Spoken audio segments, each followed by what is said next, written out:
this time, I'd like to also recognize, and if they would please stand up in order, all our World War II veterans. Would you please stand up and be recognized that are with us today?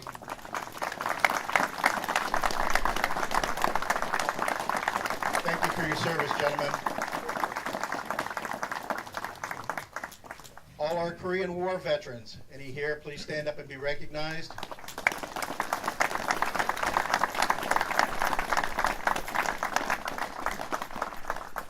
Our Vietnam veterans.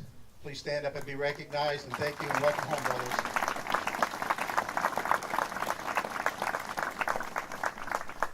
And any in current serving, Afghan, Gulf War veterans, please stand and be recognized, if any.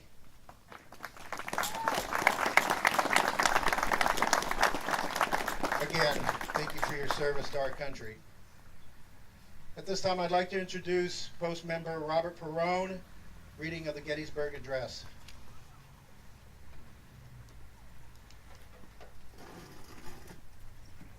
Written on a napkin by Abraham Lincoln. 407 years ago, our fathers brought forth on this continent a new nation, conceived in liberty and dedicated to the proposition that all men are created equal.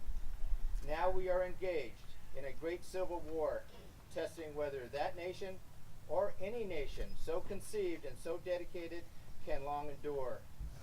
We are met on a great battlefield of that war. We have come to dedicate a portion of that field as a final resting place for those who here gave their lives that that nation might live. It is altogether fitting and proper that we do this. But in a larger sense, we cannot dedicate, we cannot consecrate, we cannot hallow this ground. The brave men, living and dead, who struggle here have consecrated it far above our poor power to add or detract.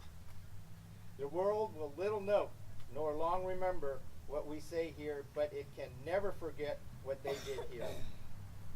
It is for us, the living, rather, to be dedicated here to the unfinished work which they who fought here have thus far so nobly advanced. It is rather for us to be here dedicated to the great task remaining before us, that from these honored dead we take increased devotion to that cause for which they gave their last full measure of devotion. That we here highly resolve that these dead shall not have died in vain, that this nation under God shall have a new birth of freedom, and that government of the people, by the people, for the people, shall not perish from this earth.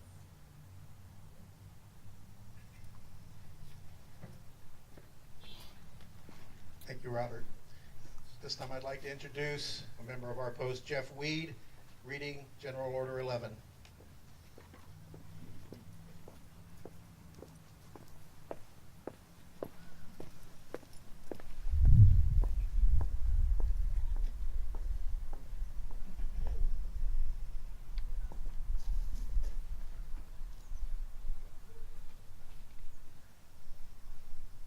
This is from the Headquarters Grand Army of the Republic, General Order Number 11, Washington, D.C., May 5th, 1868.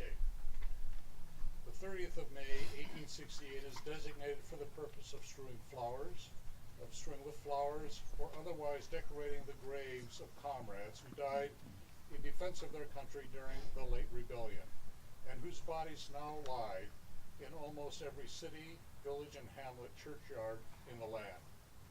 In this observance, no form of ceremony is prescribed, but hosts and comrades will, in their own way, arrange such fitting services and testimonials of respect as circumstances may permit. We are organized, comrades, as our regulations tell us, for the purposes, among other things, of preserving and strengthening those kind and fraternal feelings which have bound together the soldiers, sailors, and Marines who united to suppress the late rebellion. What can aid more to assure this result than cherishing tenderly the memory of those of our heroic dead, who made their breasts a barricade between our country and its foes? Their soldier lives were the reveille of freedom to the race in chains. and their deaths of a tattoo of rebellious tyranny in arms.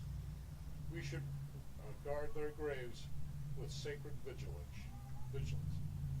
All that the consecrated wealth and taste of a nation can add to their adornment and security is but a fitting tribute to the memory of her slain defenders.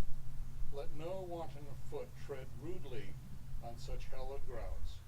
Let pleasant paths invite the coming and going of reverent visitors and fond mourners. Let no vandalism of avarice or neglect, nor ravages of time testify to the present or the coming generations that we have forgotten as a people the cost of free and undivided republic.